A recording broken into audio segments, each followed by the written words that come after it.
Everybody knows that drawings of children are important. They know it's important for children to draw. If you sit down with a kid and watch them draw, it's the most wonderful experience in the world because you're seeing transformation right under your eyes.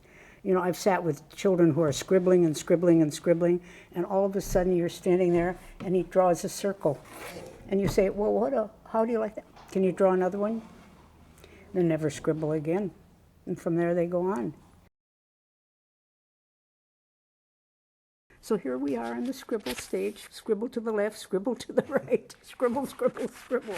And then with lots of direction until we get to the day when that circle will form out of the coiling lines. And children notice this, and we don't even notice that children are noticing this. Now we've got the circle, and then we got the circle is going to be decorated.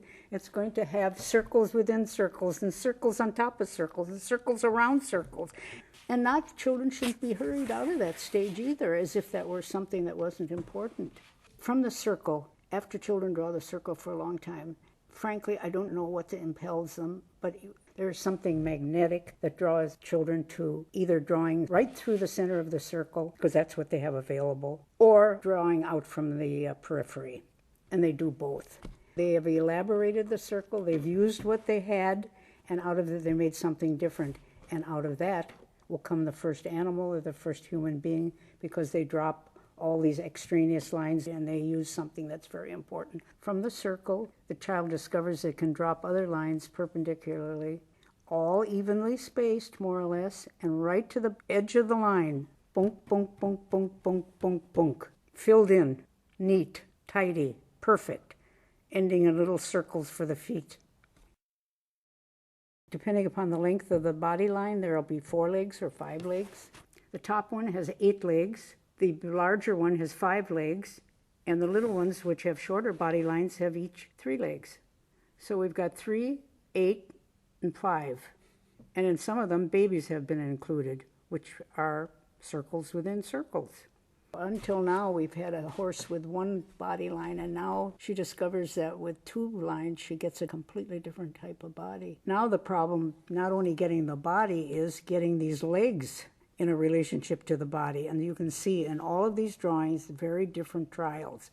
2 short legs, 2 long legs, 2 in the back that are short, 2 in the front that are short. That didn't please her. 2 that were uneven, so she didn't finish that drawing. Here, 3 legs are okay, 1's too short, didn't like that drawing. Here's one, that's better. We've got them evenly spaced and evenly related. And not only that, the horses have tails, separate hairs in the tails. And the ears, the horse has ears incorporated, sometimes in the head and sometimes added. Sometimes the horse has got 1 eye and sometimes he's got 2. But you can see the terrific experimentation on the heads of the horses. This is what's so spectacular about these 4 drawings. Now, after drawing many, many horses, she's going to experiment with the line of his back. She's riding, and so she's aware of the horse's back, and she's sitting on it and feeling that too. So she's trying to give him more of a sloping back because she's sitting on him, and these drawings show her attempts at doing that. In one, she incorporates the head. I don't know if that's by accident or whether she intended to do that, but sometimes accidents help children. Something happens, unintended consequences. That's part of art too. But the thing is, does the child notice? And if the child does, it uses it. Now we are at these beautiful horses which have achieved very nice bodies with saddles and stirrups, and they now have reins. And what she's experimenting here actually with is different kinds of heads. The top one you can see, it's a profile with the reins. The other one is a great big head, and the nose comes over in the middle. So you've got between a profile and a forward look. The eye has eyelashes. The nose has 2 nostrils. The details are becoming quite elaborate. The saddles show more than just 1 line for the saddle. They have underlayment, and they have stirrups, and the horses are having hooves, but she hasn't decided on what kind of a head yet. This is a real 3 experimental heads. 5 years old. 5 years old.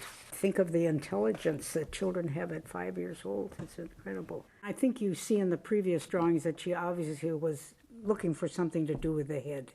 And she achieves that with his diagonal head. And the horse never changes after that. That's his head. It's going to stay there. And in each one, she has tried something new. She's tried a different mane. She's tried the different reins. She has tried different kinds of ears. She has given one spots on his head. She's given one flies on his back so he can whisk them off with his tail.